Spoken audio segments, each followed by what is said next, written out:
Just a quick disclaimer, this was supposed to be out about a week ago, but I've been swamped. So any of the theories I have on Breath of the Wild still valid in my eyes because I've not seen anything, but might be completely false now because people already have the game.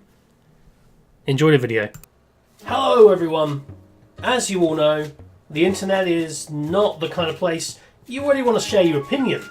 Nevertheless, against all my better judgments, I must admit, I hate Zelda.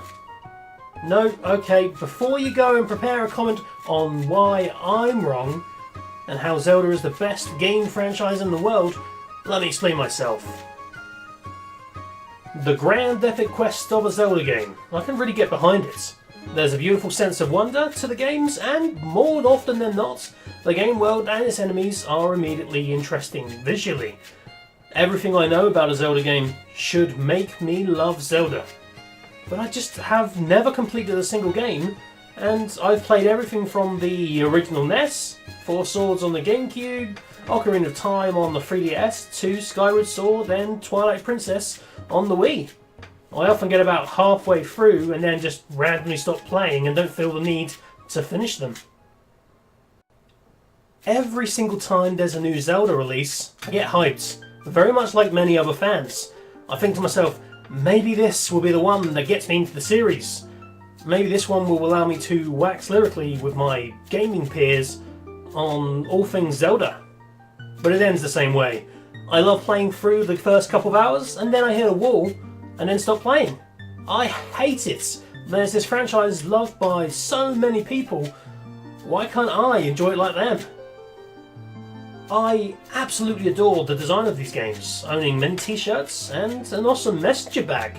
But adorning my body with this merchandise just acts as a reminder that I never really enjoyed the games enough. See, I love this messenger bag, but good lord, if anyone wants to talk to me about the game in public, I wouldn't know my Octoroks from a Darknut. I had to Google enemy names to get that joke in there. Anyway, thankfully I'm able to bat off compliments from the public like, "Cool bag, brah," with a nonchalance, "Yeah, thanks." So, do I have any reasons why I don't like Zelda games? I have a few theories. One of them rooting back to the first time I ever saw a Zelda game. You see, I was a part of Team Sega during the console wars, and never really owned any Nintendo systems.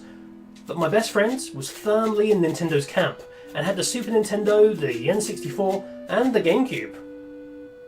I'd go around his, we'd play some Nintendo. He'd come around mine, we'd play some Sega or PlayStation. We often played a ton of multiplayer games, but on the release of Wind Waker for the GameCube, my friend invited me round and he went on to play a single player game about some green twerp sailing around an ocean in a tinsy boat. He was excited to play this game, and it was pretty much most of what he talked about at school, so I felt bad even asking him to turning it off. So I never did. For 2 weeks, every day after school, I went to his house and watched him play from the beginning to the end of the game. I remember the final fight quite vividly because I was excited for it all to end so we could play a multiplayer game.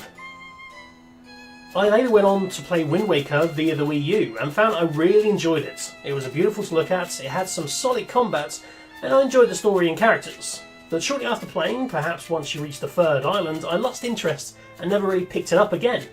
You see, despite this big open ocean to explore, I often felt that the game was forcing me down a linear path. And this is a problem I have with Zelda, and the fact that many times you go to a dungeon, you pick a tool or weapon up, and then are given a few little puzzles to complete with said weapon or tool, and then fight a boss using the tool or weapon you just picked up.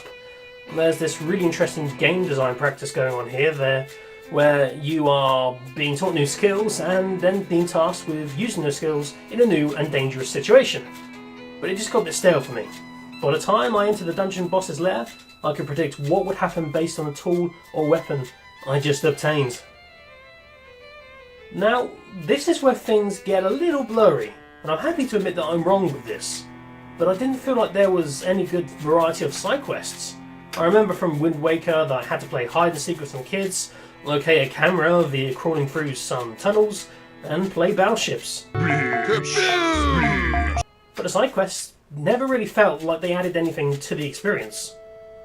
While writing this script, I started thinking about good side quests in games, and it's no surprise that Skyrim and Fallout probably have some of the best side quests in the gaming history.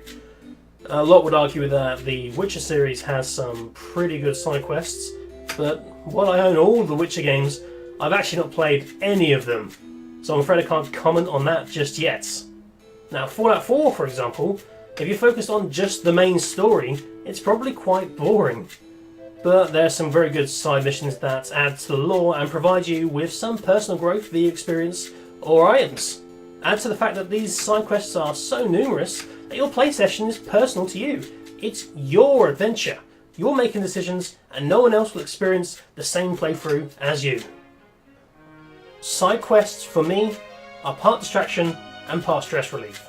There's a lot of times in games where I just don't want to progress with the story. Instead, just have a bit of a wander, try something less stressful, and often just avoid some of the core mechanics and recharge my desire to tackle the story again. I don't think Zelda has this, but my memory of Zelda games is fading, because I've only played 30 to 50% of a Zelda game, and maybe I never got to all these side quests. I mean, I did some fishing in Twilight Princess, but that's all I remember. I also did a quick Google search, and a lot of the side quests for Zelda seem to relate to obtaining heart pieces or maybe a brand new sword. I'm sure there's much more to it, but as I said, correct me if I'm wrong. Now, there is one game franchise that fills me with a sense of wonder and adventure. It definitely takes everything I probably would like to see in a Zelda game, and that game franchise is called Monster Hunter. It's one of my favourite game series because it doesn't hold your hand, it doesn't expect you to know how to defeat a boss, it expects trial, error, research, and by God, doesn't it just feel epic? Like the first time you play Monster Hunter, the game tells you, hey, you, go collect those herbs and bring them back. And you're like, right, okay, I did that. And I killed some tiny beasts on the way. This game is for babies. So you push a little more in the next quest. And then suddenly you're greeted with this beast who's a little larger. And your first instinct as a new player is, I'm going to go kill that. But then it just starts to completely destroy you and you panic and it's terrifying. And you realise that you just aren't yet strong enough to defeat it. Monster Hunter requires you to not only learn from your mistakes, but to be better prepared. Is the enemy in a desert area? Then you bring a cool drink. Did you die because the boss is strong from the front? Then you need to stay behind them next time you see them again. Monster Hunter kind of negates my argument for side quests. Sure, there's loads of missions, they're often kill this monster or find this item, but what makes Monster Hunter so engaging is the way these quests lead towards an improved character. You start out with awful gear, but you know that over the time you get to craft awesome weapons and armour which leads you to being better prepared to take on more dangerous enemies. The game is based around skill to progress instead of giving you experience points to boost your stats. Zelda's not too different with regards to this mechanic really. But you want to know what I'm addicted to? Just simply prepping at the village, looking through all my inventories and if I'm with another player, sharing strategies for an upcoming boss fight. You see, there's this awesome mentality for Monster Hunter.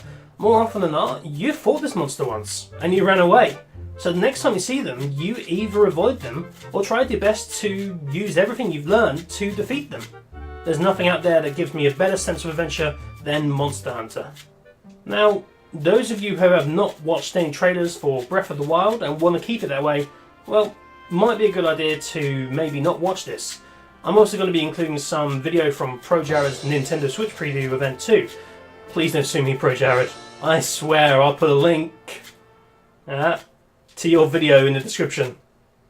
Now, that disclaimer's out of the way, let's talk about Breath of the Wild and why I'm so hyped to play it. As you may know, I'm getting a Nintendo Switch. Hell, I'm getting two. One for me and one for my partner. And with that, I'm also getting 2 copies of Breath of the Wild. And that's all I'm going to buy for the Nintendo Switch at launch. So it seems a little odd that someone who's not a fan of Zelda is actually buying an entire games console specifically to play the new Zelda game. It's complete madness. But you know what?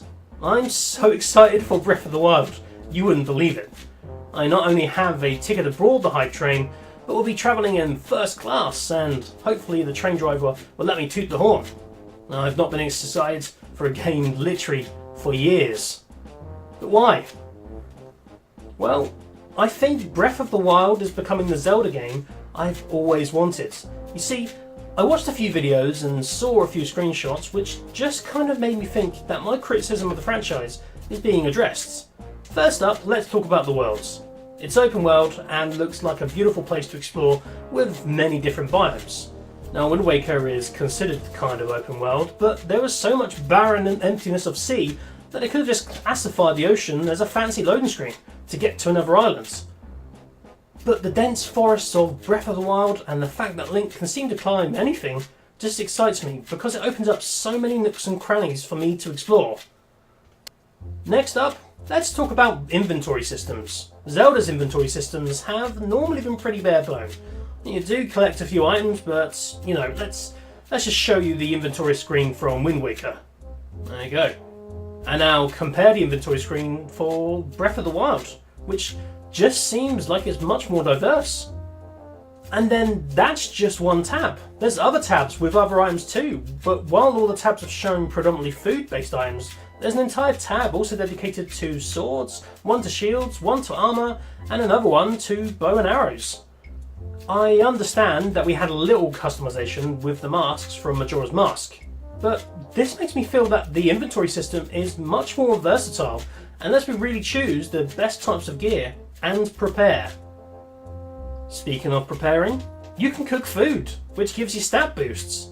Yes, status boosts, and they are timed. The video Pro Jared shared showed that when cooking a certain type of food, they had increased stealth for 10 minutes. This is just awesome because it makes it a vital preparation mechanic from Monster Hunter that I just adore. So I get the feeling that we're gonna make a bunch of different types of foods that give us defense, speed, and attack buffs, and it's up to us to decide which one we should focus on.